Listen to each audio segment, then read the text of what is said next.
السلام علیکم ورحمۃ اللہ وبرکاتہ۔ سوشل میڈیا پر بڑے پیمانے پر یہ خبر عام کی جا رہی ہے اور اسے رمضان المبارک کا میسج سمجھ کر عوام بھی بڑے پیمانے پر شیئر کیے جا رہی ہے، اور وہ میسج کچھ اس طرح ہے کہ مبارک ہو، مئی کی فلاں تاریخ کو رمضان المبارک کا مہینہ شروع ہونے والا ہے۔ حضرت محمد رسول اللہ صلی اللہ علیہ وسلم نے ارشاد فرمایا کہ جس نے سب سے پہلے کسی کو رمضان المبارک کی خبر دی، مبارک دی، اس پر جنت واجب ہو گئی۔ ایک بار درود پڑھ کر اسے آگے شیئر کر دیں۔ یہ میسج لوگوں میں اس قدر شیئر کیا گیا کہ عربی بولنے والے بھی اس سے متاثر ہو گئے، اور عربی زبان میں بھی اس کا مفہوم بیان ہونے لگا، اور وہ کچھ اس طرح ہے: من اخبر بخبر رمضان اولا حرام علیہ نار جہنم، یعنی جس نے سب سے پہلے رمضان کی خبر دی اس پر جہنم کی آگ حرام ہو گئی۔ اس عربی عبارت کو لوگوں نے حدیث رسول صلی اللہ علیہ وسلم سمجھ کر، جبکہ کسی نے وہی اردو والی بات عربی میں ترجمہ کر دیا تھا، یا یہ بھی ممکن ہو کہ کسی عربی بولنے والے نے پہلے عربی زبان میں اس بات کو گھڑ کر پھیلایا ہو اور پھر اسے اردو، ہندی اور دوسری زبانوں میں ترجمہ کیا گیا ہو۔ بہرکیف اتنا تو طے ہے کہ یہ میسج بہت ہی گردش میں ہے، تبھی تو کئی زبانوں میں یہ بات مشہور ہو گئی ہے۔ اس میسج کے متعلق لوگوں کو چند باتوں کی جو ہے وہ میں آج خبر دینا چاہتا ہوں۔ سب سے پہلی بات، یہ میسج جھوٹا ہے۔ اسے کسی بے دین ملحد نے اپنی طرف سے گھڑ لیا ہے اور ہمارے ایمان اور عقیدے کو خراب کرنے کے لیے مسلمانوں کے درمیان شیئر کر رہا ہے۔ یاد رکھیے، جو کوئی نبی علیہ الصلاۃ والسلام کی طرف جھوٹی بات گھڑ کر منسوب کرتا ہے، اس کا ٹھکانہ جہنم ہے۔ نبی اکرم صلی اللہ علیہ وسلم نے فرمایا: من کذب علی متعمدا فلیتبوأ مقعدہ من النار۔ یہ صحیح بخاری کی 1291 نمبر حدیث ہے، اور صحیح مسلم کے اندر بھی موجود ہے 933 نمبر حدیث مسلم شریف کی۔ ترجمہ کیا ہے؟ جو شخص مجھ پر جھوٹ باندھے جان بوجھ کر، تو وہ اپنا ٹھکانہ جہنم بنا لے، اور جو بلا تحقیق کوئی بات آنکھ بند کر کے شیئر کرتے چلے جاتے ہیں، وہ بھی اس جھوٹے کے جھوٹ میں شامل ہو جاتے ہیں۔ نبی اکرم صلی اللہ علیہ وسلم نے فرمایا: کفا بالمرء کذبا ان یحدث بکل ما سمع۔ صحیح مسلم کے مقدمے کے اندر یہ نبی صلی اللہ علیہ وسلم کی حدیث موجود ہے کہ کسی انسان کے جھوٹا اور ایک روایت کے مطابق گناہگار ہونے کے لیے اتنا ہی کافی ہے کہ ہر سنی سنائی بات جو ہے وہ آگے بیان کر دے۔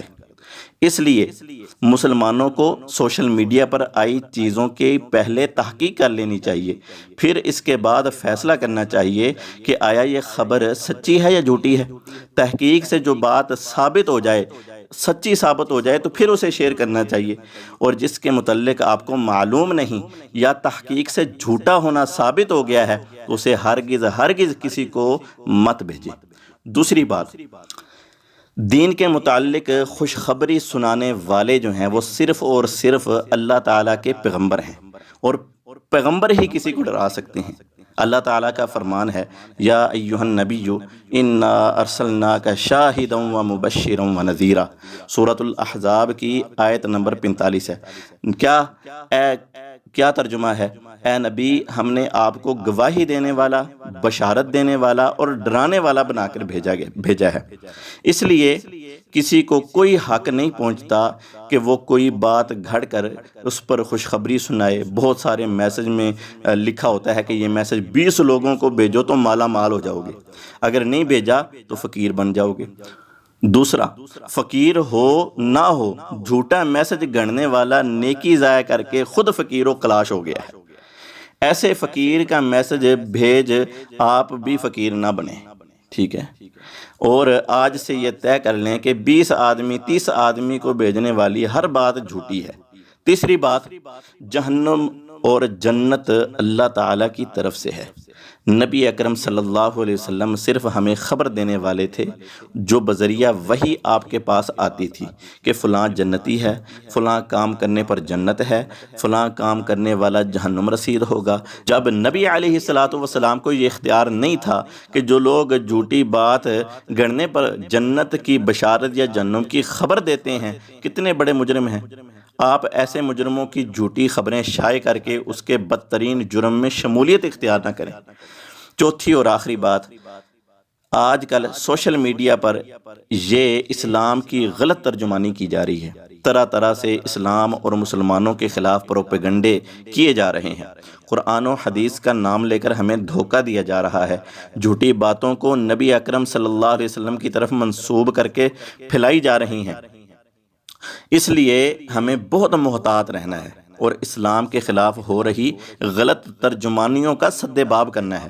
ہم سد باب کرنے کی بجائے پروپیگنڈے کو مزید ہوا دینے لگ جاتے ہیں۔ نبی اکرم صلی اللہ علیہ وسلم کی طرف منسوب کوئی خبر یا اسلام اور قرآن و حدیث سے متعلق کوئی بھی بات بغیر تحقیق کے آگے شیئر نہ کریں، اور نہ ہی آپ کو کوئی ایسی بات اپنی طرف سے لکھ کر پھیلانی چاہیے کہ جس کے متعلق آپ کو صحیح سے معلوم نہیں ہے۔